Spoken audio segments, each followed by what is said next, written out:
E graça para você ligado nessa emissora com muita alegria que começamos mais essa edição do programa Vejam Só Entrevista.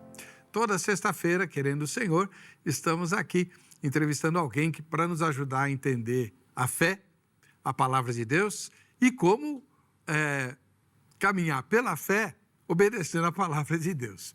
Hoje nós vamos conversar sobre os maiores e mais difíceis desafios de quem lidera uma igreja. No Ocidente, não é só no Brasil, não. Nem vou me arriscar a falar do Oriente, que não conheço nada da realidade lá, né?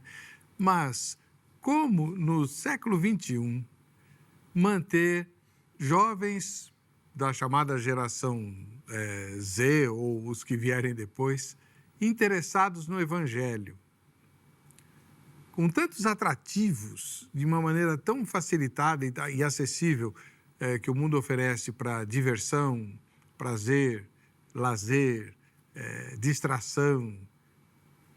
Como fazer com que os jovens foquem no Evangelho com suas demandas radicais? Mais do que isso, como fazer com que o jovem almeje, queira, busque santidade?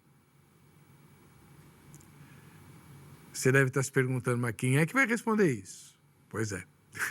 Eu descobri recentemente um irmão muito querido, né, que tem liderado os jovens da Igreja Internacional da Graça de Deus, os Jovens que Vencem. Ele não está mais à frente desse ministério, porque assumiu uma igreja local grande na região de Guarulhos, mas ficou mais de 7 anos trabalhando com a juventude. E ele ainda é jovem. Pastor Márcio Alves, que alegria recebê-lo aqui. Seja muitíssimo bem-vindo. O privilégio é meu. Deus abençoe muito o senhor. Obrigado, pastor, pelo convite. Deus abençoe vocês de casa. Eu me sinto lisonjeado para poder compartilhar de um assunto que eu sei um pouquinho só, porque a gente também vai evoluindo conforme Deus vai dando a capacidade para poder cuidar e dar atenção para essa geração. E é um tema de suma importância, porque eu creio que vai edificar muito, principalmente os pais que estão assistindo, a poder auxiliar esses jovens para que eles venham valorizar o legado que eles estão deixando e, claro, futuro da nossa geração. Prazer. Pastor, onde fica a igreja que o senhor está pastoreando agora? Sim, atualmente hoje eu estou ali na região de Guarulhos, na cidade de Guarulhos, mais precisamente ali na Avenida Papa João Paulo I, número 2905, bairro Presidente Dutra. É perto de onde? É próximo ao aeroporto de Guarulhos mesmo. Ah, tá. É perto, acho que dá uns 15 minutos, sem trânsito. E as reuniões que o irmão está lá, quais são? Sim. Quarta, sexta, 9, 15 e 19h30, a quarta da família, sexta-feira, cura divina e libertação, e aos domingos a busca pela presença do Senhor, 8, 15 e às 18 horas. Muito obrigado pela presença do irmão. Privilégio, obrigado. Ele pegou um trânsito, mas um trânsito medonho, porque nós estamos gravando numa quarta-feira, né? E já eu vou falar com você que está assistindo a gravação, e ele teve que vir correndo para cá, e agora correr em São Paulo... Quase que impossível. Quase que a pé dá mais certo. Você que está assistindo a gravação, o YouTube transmite a nossa gravação em tempo real, então participe, mande sua pergunta, seu comentário, né, e a gente vai inserir aqui na gravação. Depois ele não fica arquivado, ele só vai ficar disponível no YouTube, essa entrevista, após a exibição em rede aberta, tá bom? Vamos lá, vamos pôr a nossa enquete no ar? Uma pergunta, uma pesquisa, na verdade. A quantidade de jovens da igreja que você frequenta aumentou ou diminuiu nos últimos 5 anos? Aí 3 opções, né? Aumentou, diminuiu ou desconheço. Né? Se você não sabe, então você vota no desconheço. Aí, ao final dessa edição, a gente vê o resultado parcial da nossa enquete. Pastor, eu fiquei muito impressionado, eu e minha família. Assistimos a vigília, né? Onde o irmão foi o orador, né? O pregador da noite. A vigília foi muito legal, né? A vigília vigília de jovem né? Diferente. A sorte é que não tem vizinho em volta, né? Porque a acústica é muito boa. Pula literalmente, né? A noite toda. E ficamos muito felizes em vê-lo transmitindo a palavra de uma forma tão, assim, ungida, tocante, produtiva, desafiadora, bíblica, sem magoar ninguém, mas sem passar a mão na cabeça, muito Sim. pelo contrário, de ninguém dos jovens. Então, que Deus usou muito. E por isso, Glória a Deus. o irmão tá aqui para nos contar, né, qual o segredo para manter os jovens interessados no Evangelho. Antes, eu queria saber algumas coisinhas sobre sua vida. Sim. Quantos anos você tem e o seu testemunho? Completei agora em outubro, 37 anos. 37 anos. Sou de Jesus desde os meus 20. E um resumo breve de como aconteceu a minha conversão. Eu trabalhava numa empresa, uma multinacional, e nesse período conheci um amigo, posso chamar hoje como irmão, que ele teve a paciência de me evangelizar ali durante 2 anos falando sobre Jesus. Só que eu não me preocupava. Assim como hoje eu queria, como os jovens de hoje, os atuais, queriam estar no mundo, eu também queria viver no mundo, curtir, balada. Aliás, eu ia para a balada, pastor, porque para desafogar uma tristeza que eu tinha dentro de casa. Descobri que meu pai era viciado em drogas, alcoólico, agredia muito a minha mãe nessa época. Então, eu não gostava de ficar em casa. Então, eu trabalhava e, final de semana, eu queria buscar algum refúgio. Só que quando chegava na segunda-feira, toda aquela rotina novamente. E aí, onde eu conheci esse colega, ele ia se tornar jogador profissional de futebol, só que aí mudou a categoria do campeonato na época. E aí ele desistiu, ele falou, vou trabalhar. E entregou o currículo na empresa e já foi contratado como jovem aprendiz. E após isso, ele foi promovido. E começou a me chamar a atenção o comportamento dele. Ele era muito diferente dos outros jovens que trabalhavam lá. Muito, mas muito mesmo, radical. Quando eu falo radical, ele era muito exemplar. Ele era exemplar na hora de chegar, na hora de sair. Era exemplar no horário de almoço, era exemplar nas tarefas que ele tinha que exercer na empresa. Tanto que por várias vezes ele se tornou destaque da empresa como funcionário. E começou a me chamar a atenção. E aí um dia eles estavam no refeitório da empresa, com o violão, tocando louvor, e aquilo ali mexeu comigo. Eu nunca imaginei de poder ministrar, cantar. Aliás, até hoje, eu acredito que eu não sou cantor, sou um adorador de Jesus. E aí, eles ministrando louvor, eu pedi para que eles me ensinassem o refrão daquela canção. Uhum. Que chamou muita atenção. Aí a estratégia dele, ele falou, faz o seguinte, eu vou tocar e você canta. Eu falei, eu? Eu vou tocar e você canta. Eu falei, tá bom, vou tentar. E nessa que ele tocava o refrão, comecei a cantar. E aí, alguma coisa aconteceu naquele ambiente e começou a mudar a minha vida. E aí eu cancelei o meu aniversário, que estava marcado numa balada, que eu comemorava todos os anos. Cancelei. E aí comecei a ser criticado. Você tá maluco? Esse cara tá fazendo a lavagem cerebral e etc. E todos os momentos difíceis da minha vida, quem estava ao meu lado era ele. Os meus supostos amigos foram os primeiros a virar as costas. Só que eu tinha medo de me entregar. Eu tinha um receio, porque eu sabia que eu ia ter que renunciar a muita coisa. O evangelho é renúncia. E teve um certo dia que eu precisava ir para uma formatura, só que eu não tinha terno, gravata. E eu lembrei dele, né? Poxa, ele era obreiro da casa de Deus. Poxa, super amigo, já tinha se tornado um amigo. Eu dormia na casa dele no final de semana. Então era uma estratégia que ele usava para não ir para balada, olha só. Quando chegava na casa dele era uma paz incrível. Eu encostava a cabeça no travesseiro e dormia. E eu falei para ele, amigo, poxa, final de semana que vem eu vou ter uma festa, uma formatura, só que eu não tenho terno e gravata, porque meu nome estava sujo em 5 empresas, 3 eram bancos, minha vida já estava toda destruída. E eu não tinha condições de comprar, só para ir numa festa.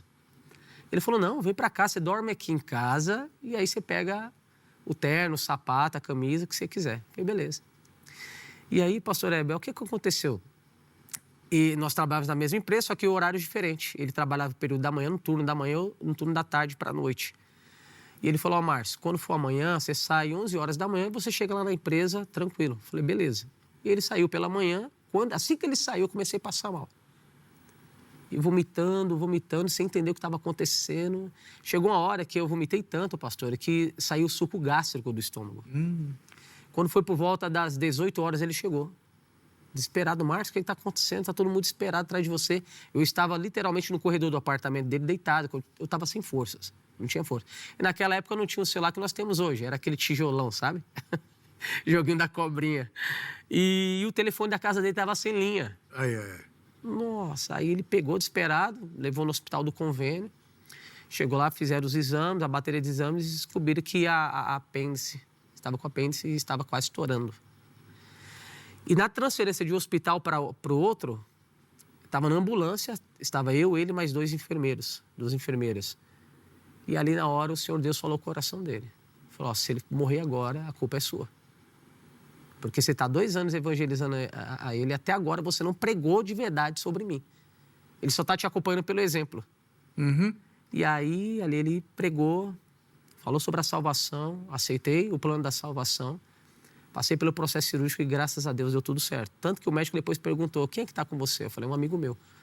Aí eu ouvi o médico falando, olha, você tem que agradecer mesmo ao seu amigo porque por um instante você não morreu. E ali começou o trabalhar de Deus na minha vida. Comecei a congregar, fui me apaixonando pelo evangelho. E quem me recebeu a primeira vez na igreja foram os jovens. Opa! E é onde ele congregado. Eu acho que ele deve ter ligado pro pessoal e falou, consegui. Aquele meu amigo perturbado, depois de 2 anos eu estou conseguindo. Então, quando eu cheguei, pastor, eles fizeram uma festa que eu fiquei impressionado, porque eu nunca imaginei isso dentro da igreja. Eu falei, mas eu mereço isso? Esse carinho, essa atenção, porque eu não tinha dentro de casa. Sempre a minha vida dos meus pais, mas como eu cresci vendo aquele sofrimento, sempre tive o meu pai como referência de homem trabalhador, ele sempre foi trabalhador. Mas aí quando descobrimos essa falha na época, hoje, graças a Deus, ele está liberto disso, graças a Deus, me trouxe muita decepção. E aí quando cheguei na igreja, vi aquele carinho dos jovens, me chamando pelo nome, eu falei, meu Deus, eu nunca vim na igreja. Só que eu estava tão apaixonado por aquilo que eu não imaginei que foi ele que preparou toda aquela situação com aqueles jovens. E naquele dia, marcou, nunca mais eu saí, graças a Deus por isso. Demorou para batizar? Oi? Demorou para batizar? 3 meses depois. Teve um evento onde eu não queria ir, neste evento da igreja, um evento muito grande, e eu estava muito cansado, porque eu trabalhava no varejo. E era minha folga.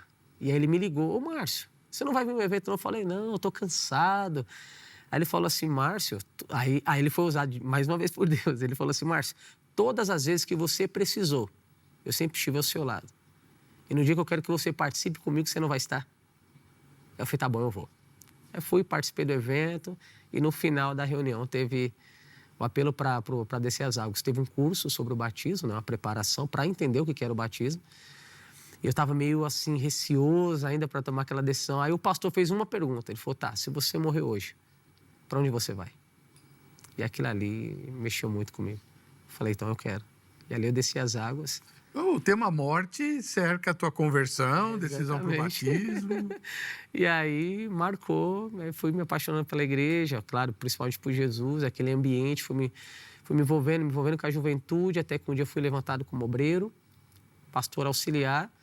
Fiquei 5 anos numa igreja local de bairro, lá na Zona Sul de São Paulo, onde eu morava, no Capão Redondo. Perdi muitos colegas, tráfico, envolvimento com coisa errada. E graças a Deus eu tive essa oportunidade de conhecer Jesus. Depois de 5 anos fui transferido para a sede de São Paulo, para trabalhar ao lado do missionário R.S. Fares e o pastor Jaime de Amorim Campos. Fiquei aqui praticamente quase 8 anos e depois fui direcionado para essa missão onde eu estou hoje, em Guarulhos. Que beleza. Que testemunho bonito. Você tem, assim, uma experiência de chamada ou foi o fato dos seus líderes terem reconhecido os seus talentos e dons e Sim. terem te... Eu acredito, pastor Heber, que Deus ele tem um planejamento para cada um de nós. E uma certa vez eu estava conversando com o meu pastor, lá na igreja local onde eu iniciei, e na época do carnaval, eu fiz uma vigília de jovens. Foi muito desafiador, porque era uma época onde estava tendo muitos bloquinhos, essas coisas. Entrei em um processo de consagração, de oração, pedindo para que Deus enviasse esses jovens para a igreja nesse período. Conseguimos fazer uma vigília, foi muito marcante. Foi muito prazeroso ver o que Deus fez na vida deles, assim, confirmação de chamado, transformação de vidas. E dali, de fato, surgiu um despertar, porque eu não queria ser pastor. Eu só queria ser um obreiro da casa de Deus. Eu tinha um medo muito grande, porque eu sabia que era uma renúncia. Eu olhava para o meu pastor, eu olhava ele como referência. Eu falei, poxa, mas eu não tenho essa capacidade. De fato, eu não tinha, porque a capacidade ela vem de Deus. E um dia eu fui promovido na empresa. E aí fui para uma outra filial onde ninguém me conhecia. Só a gerente, no dia da entrevista, para conhecer a minha pessoa. E ninguém me conhecia, pastor Heber. Literalmente, ninguém me conhecia. E no primeiro dia que eu estava almoçando, mais uma vez no refeitório, agora no refeitório de outra filial nossa, uma funcionária, já uma mulher de idade, experiente de vida, ela sentou, ela falou, posso sentar aqui do seu lado? Eu falei, claro, pode. Ela falou, você é novo aqui, né? Eu falei, sim, sou novo.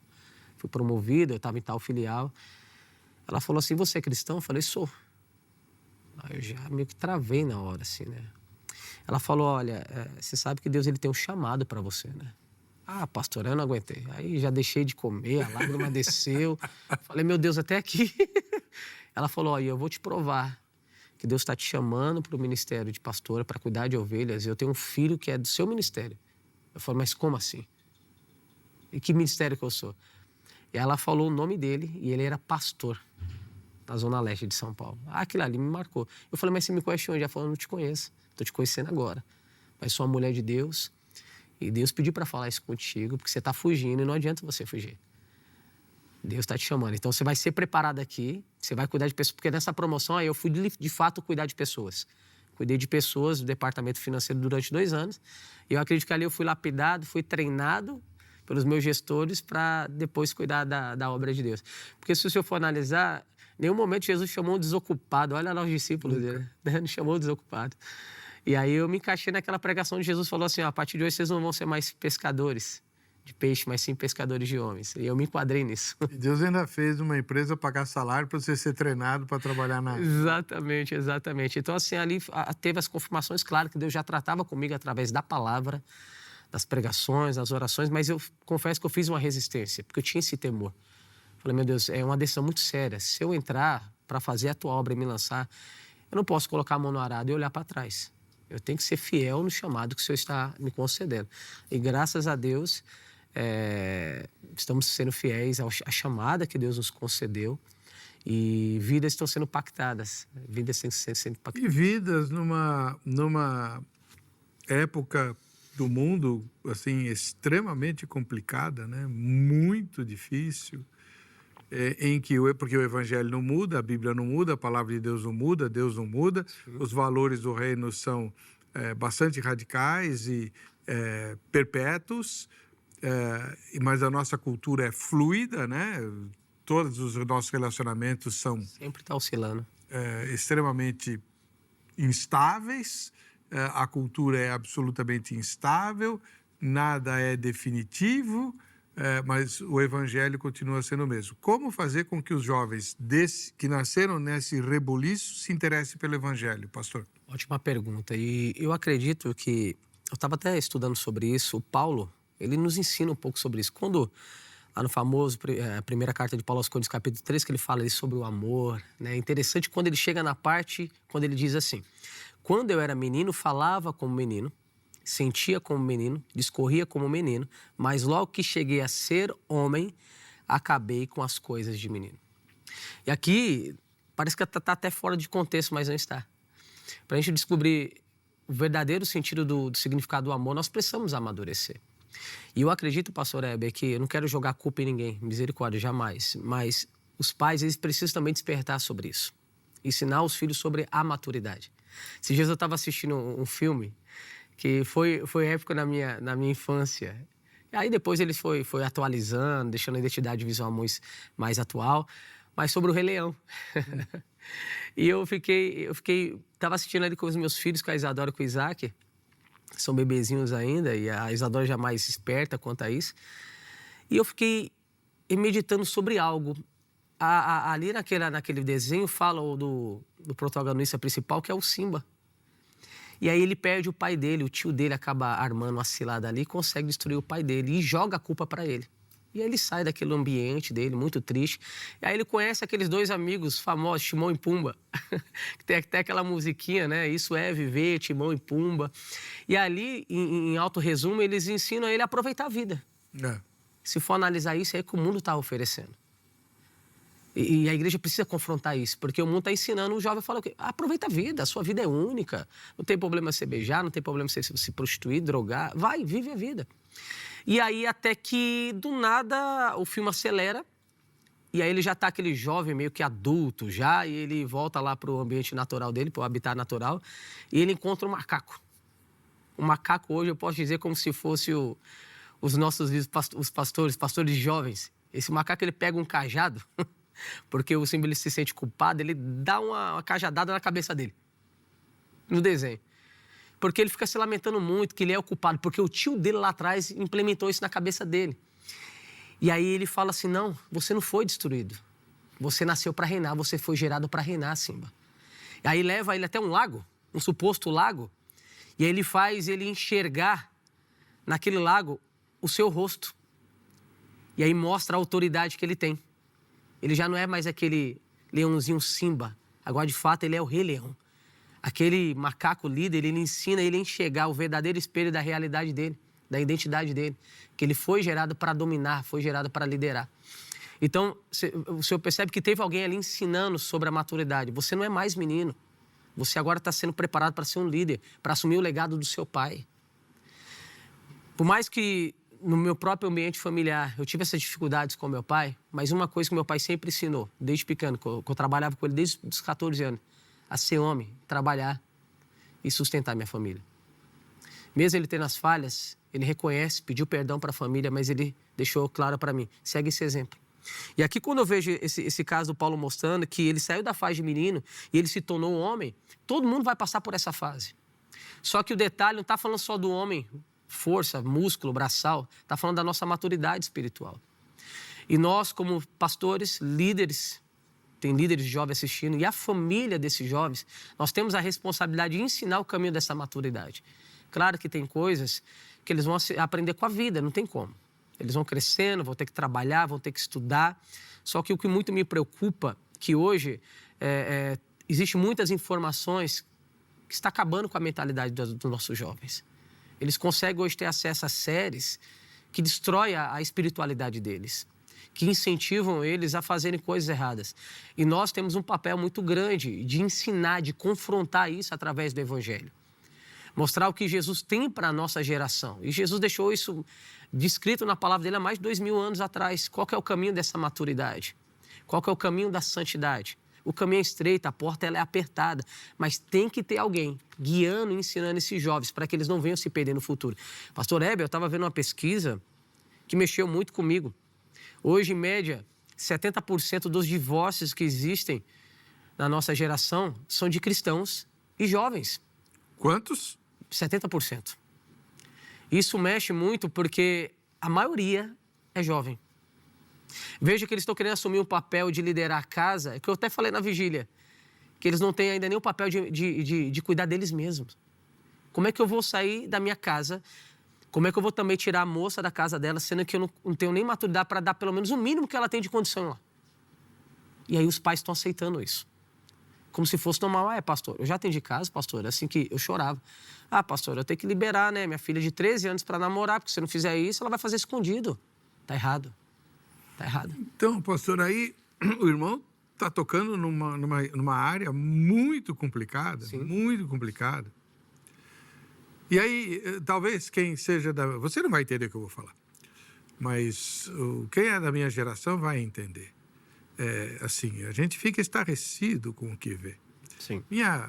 Nossa menina lá, ela tem 16 anos, está no 2º grau. Ensino médio chama hoje, Sim. né? Sei lá. E ela tem uma amiga, ela tem várias amigas, né? Que namoram dentro de casa. Uau. Dormindo com o namorado, com os pais lá dentro. Meu Deus, coisa séria. Com os pais, não é escondido, não é nada, né? Os pais não fazem nem de conta que não estão. Antigamente até se escondia, mas hoje... Uma delas, né? Me perdoe a palavra, estava lá transando com o namorado de tarde, no quarto dela, e a mãe bateu na porta, vem tomar café. A mãe sabia. Claro! Fato. Então, se os pais aceitam, a sociedade aceita, ninguém liga, como você acabou de falar, né? O que eu vou fazer? Né? Vou proibir a minha menina. Como que a gente faz? Eu não sei. Sim. Eu não sei. Romanos vai dizer, capítulo 8, versículo 19, porque a ardente expectação da criatura espera a manifestação dos filhos de Deus. O original é ruios, é a palavra grega para os filhos maduros. Então, Deus ele tem essa expectativa sobre a nossa geração, mas que sejam não apenas filhos, mas filhos maduros. Então, como eu citei agora há pouco, nós temos uma grande responsabilidade de ensinar e não aceitar. Eu tenho 3 filhos, eles ainda são os pequenininhos. Então, a Manuela, que tem 3 anos e meio, o Isaac, que faz agora em dezembro, dia 23, 2 aninhos, e a Isadora, 2 meses. Eles são bebês ainda. Só que eu e a minha esposa, não só apenas como pastores, mas carregando uma identidade espiritual, que é a identidade de Cristo, nós temos a obrigação de ensinar os pequeninos para que quando eles crescerem, eles não venham se desviar do caminho, a Bíblia diz. Então, como eu deixo bem claro, não estou jogando culpa nos pais, mas hoje os pais estão abrindo mão dessa cultura do reino, essa cultura espiritual de ensino para os seus filhos. Por quê? Eu atendo muitos pais. Pastor, está difícil. Eu não tenho paciência. A nossa geração, eles só querem ficar presos em telas. Mas se desde o início o pai ensinasse, não estou falando que seria fácil, porém, eles já iam ser ensinados e crescendo dentro de uma cultura que eles não iam ter como escapar disso. Então, o pai vai assentando tudo que o mundo está implementando, aí na escola falam isso, o pai não questiona, o pai tem que questionar, porque é o filho dele que está lá. Não, meu filho não aceita. Não, eu não aceito ensinamento para o meu filho. Não, mas é assim, então tá bom, procura outro lugar. Mas aí a geração está aceitando, está entregando o filho de bandeja.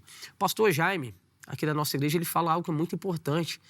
Se nós não educarmos o nosso filho, o mundo vai querer educar. E a forma como o mundo tenta implementar é totalmente diferente da nossa. O senhor tem uma filha, né? O senhor sabe disso. Então, o senhor tem a sua cultura de ensinamento, o senhor tem a sua identidade. Então, o senhor, quando a sua filha fosse casar, o senhor vai ficar tranquilo, porque qual que é o legado que o pai quer deixar para o filho? Olha, te ensinei, você cresceu, estudou, se formou, casou, agora eu estou tranquilo, agora eu quero desfrutar disso, desse legado que eu deixei para você agora. Eu vou ter os netos, porque o senhor não quer passar raiva até o resto da sua vida com a sua filha dando trabalho. Claro que não. Né? E nós percebemos isso, até um tempo desse atrás eu atendi uma situação que mexeu muito comigo, pastor. Uma senhora, 72 anos, se eu não me engano, é isso mesmo. E ela falou, pastor, ora pelo meu bebê. Eu, bebê? Aí eu até falei, você quer o bebê reborn? Pode ser. Pode ser, né? Eu falei, mas que seu bebê tem? Aí ela foi falando, que ele tá dando muito trabalho, ele não me ouve. Eu falei, meu Deus, não é possível que ela teve... Ou ela adotou, com todo respeito. Aí eu fiquei curioso, falei, mas qual a idade do seu bebê? 42 anos. Tadinho.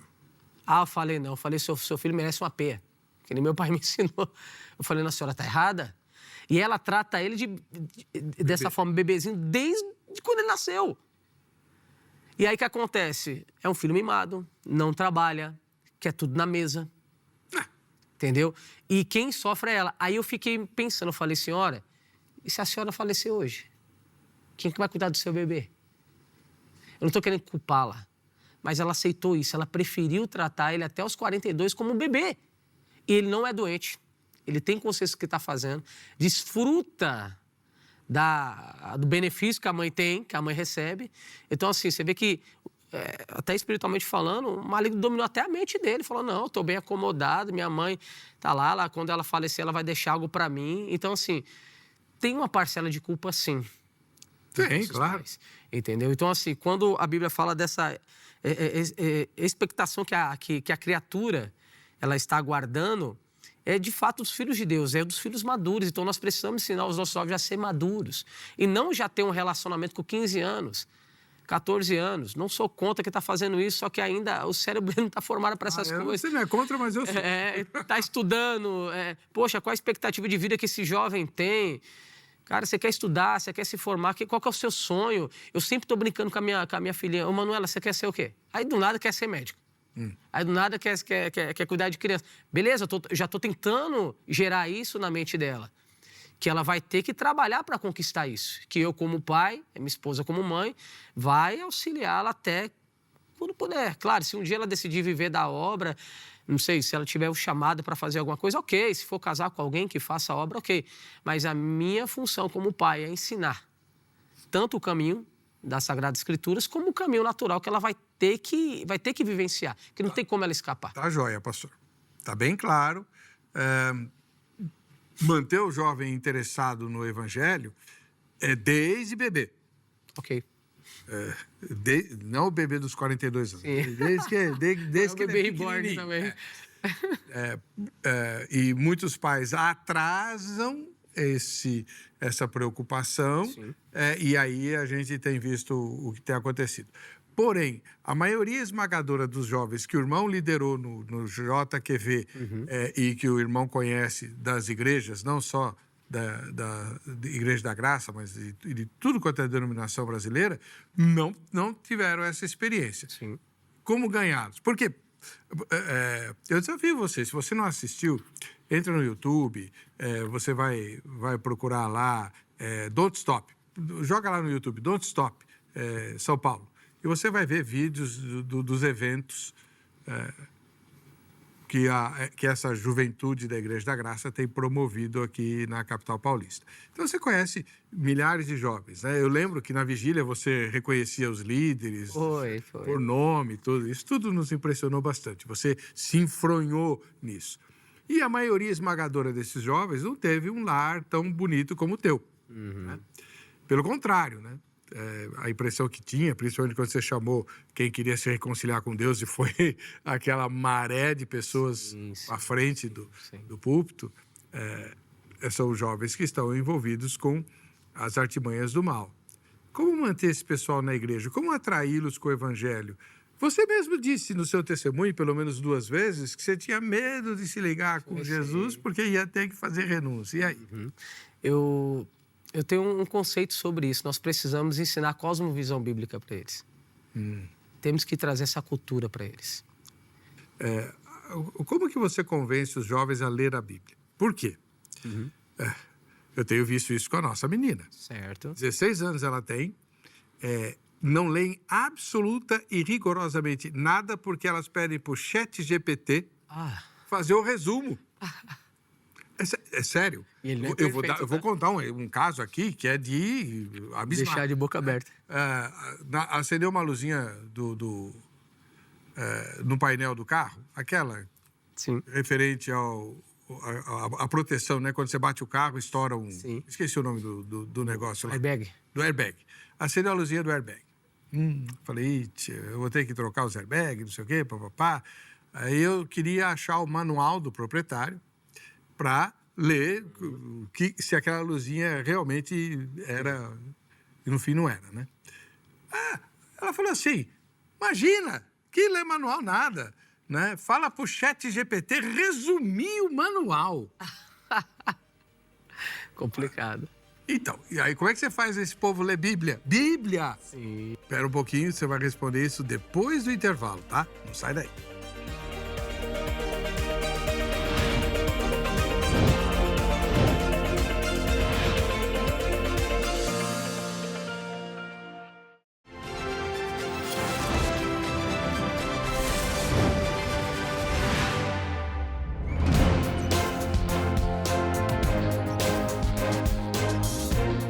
Pois é, né? Tá tão empolgante a entrevista, a gente não vai ver as fotos hoje não, porque a gente precisa remir o tempo.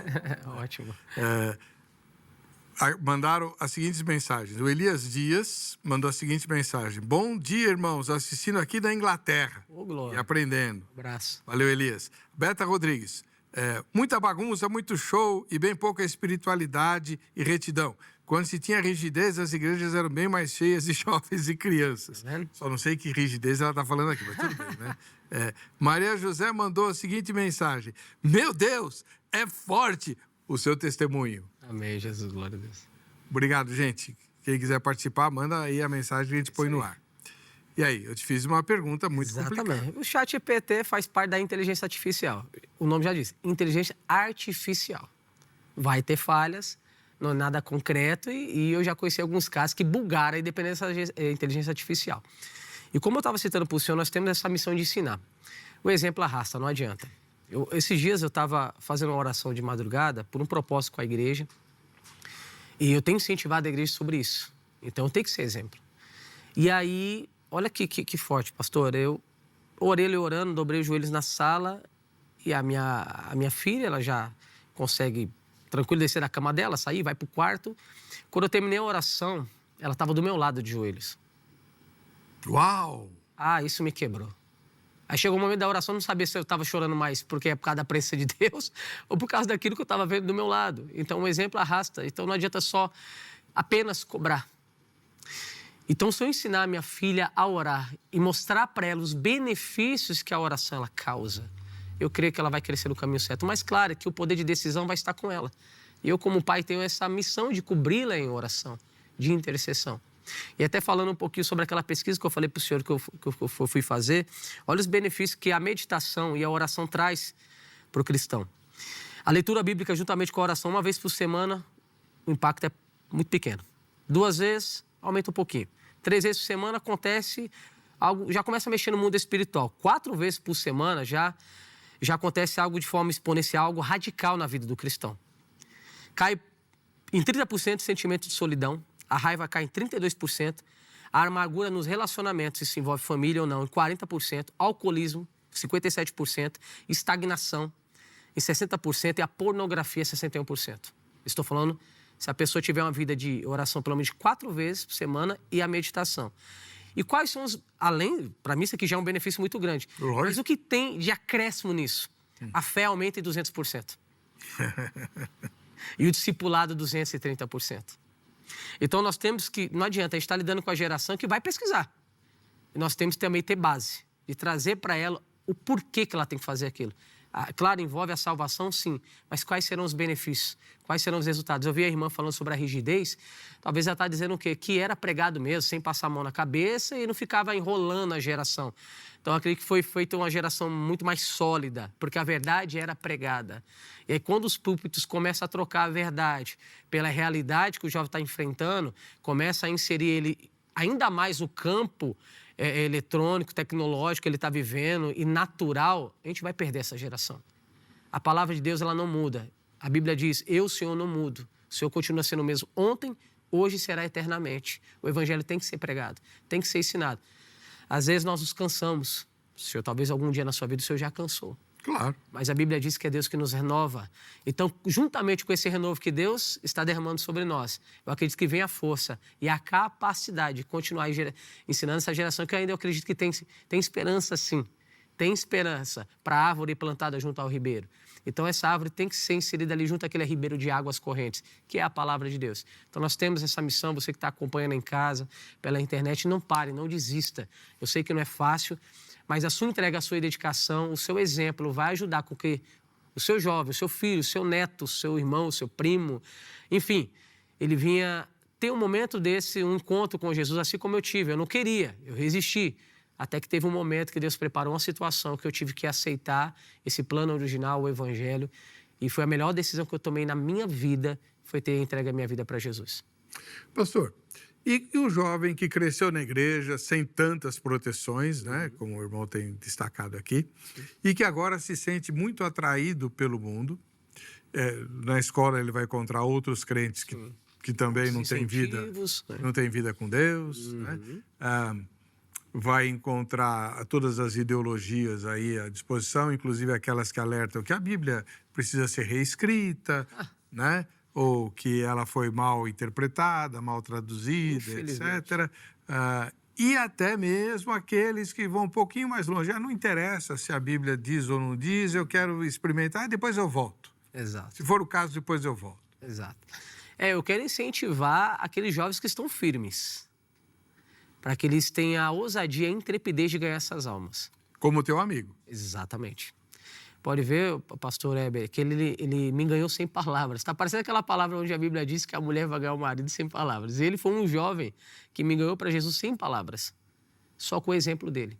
Então, para os jovens que estão acompanhando, que estão firmes com Jesus, estão firmes com a palavra, você tem que ser exemplo.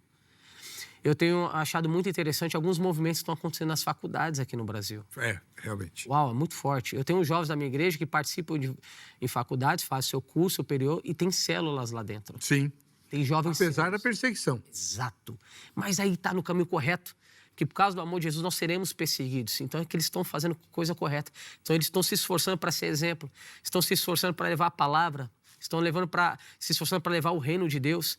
A dedicação ao Evangelho dentro desses lugares, onde tem muita gente corrompida, onde as ideologias estão batendo pesadas mesmo. Então, Precisa se levantar jovens intrépidos, jovens corajosos, jovens de oração, cheios de Deus, para poder marcar essa geração. E eu acredito que tem sim, pastor. Tem muitos jovens compromissados com o Evangelho.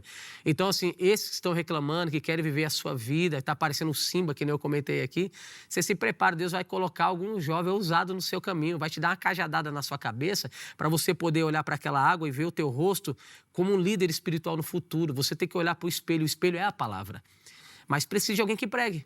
Como é que as pessoas vão ver o Evangelho se não tem quem pregue? Então, oramos para que Deus venha despertar a nossa geração. E tem.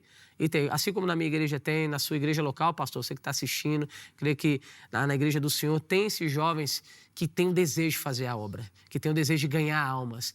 Então, eu creio que Deus está derramando essa expectativa sobre essa geração.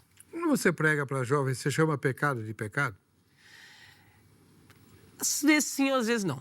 Eu tento trazer a consciência para ele do que é o pecado, porque é fácil você chegar, apontar o dedo para o jovem e falar assim, isso é pecado. Tá, mas quem ensinou para ele que isso é pecado? E aí, por isso que a palavra ela vai ser a base de tudo. Você tem que mostrar na palavra por que não pode fazer sexo antes do casamento, entendeu? Por que você tem que respeitar... Mas aí o jovem vai falar, pastor, pelo amor de Deus, todo mundo faz. Exatamente, todo mundo faz, mas você não é todo mundo. Deus está te levantando para fazer a diferença. Eu tinha essa visão. Quando eu era do mundo, para mim era normal. Mas quando eu comecei a ter esse contato com o Evangelho, eu vi que isso era mais espiritual do que eu imaginava. Tinha laços que tinham que ser quebrados por causa de alianças que eu fiz no passado. Na minha parte sexual, teve que ser quebrado. E quem foi que quebrou isso? O Evangelho, a palavra de Deus. Eu fui destruindo algo que foi construído, que era pregado. Não é normal. Se você não ficar, você é careta.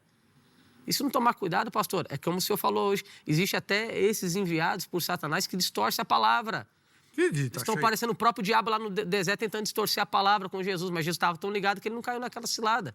Após a tentação, tinha um banquete ali espiritual reservado para ele. E é isso que tem reservado para o jovem de hoje. Então, você não pode cair nessa falácia, nessa jogatina de Satanás que está tentando implementar na sua cabeça, dizendo para você que você é careta, que isso é coisa dos antigos. Não, isso é mais real do que você imagina.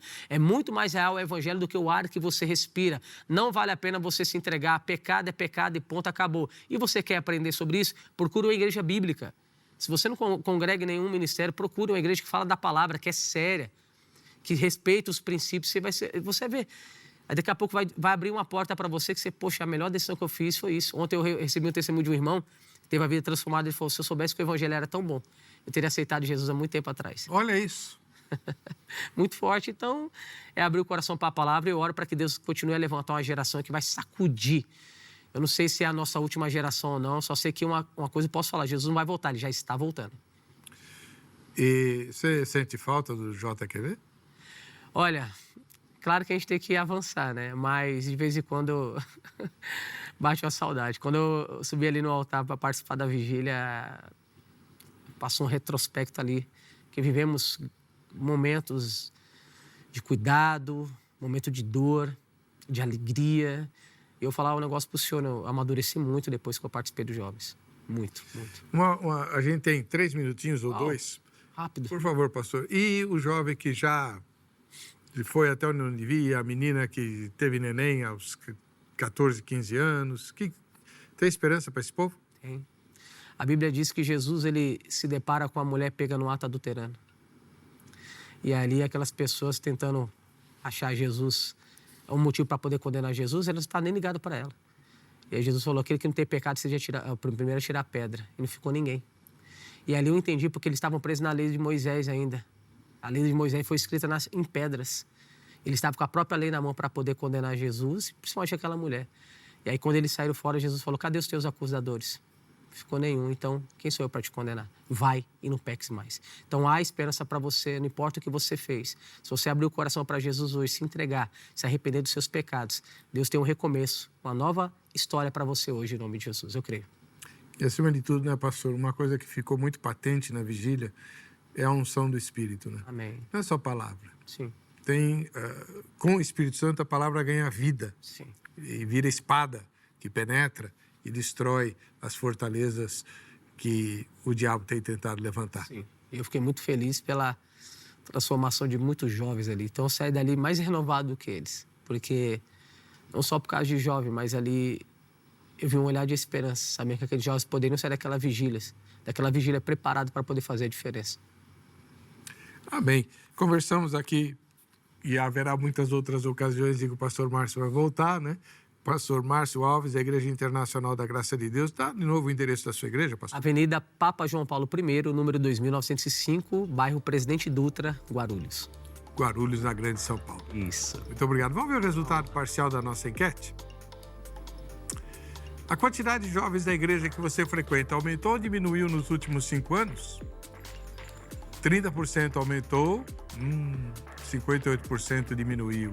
Tá vendo? E 12% desconhecem. Precisamos, urgentemente. Faça essa entrevista circular entre aqueles que você conhece. Precisamos chacoalhar nossa juventude. Crer, acima de tudo, crer. Ele falou na palavra de Deus o tempo inteirinho. A entrevista é toda, é palavra. Precisamos crer que a palavra tem poder para mudar a nossa juventude. Amém? Querendo o Senhor, estaremos juntos na próxima sexta-feira. Até lá.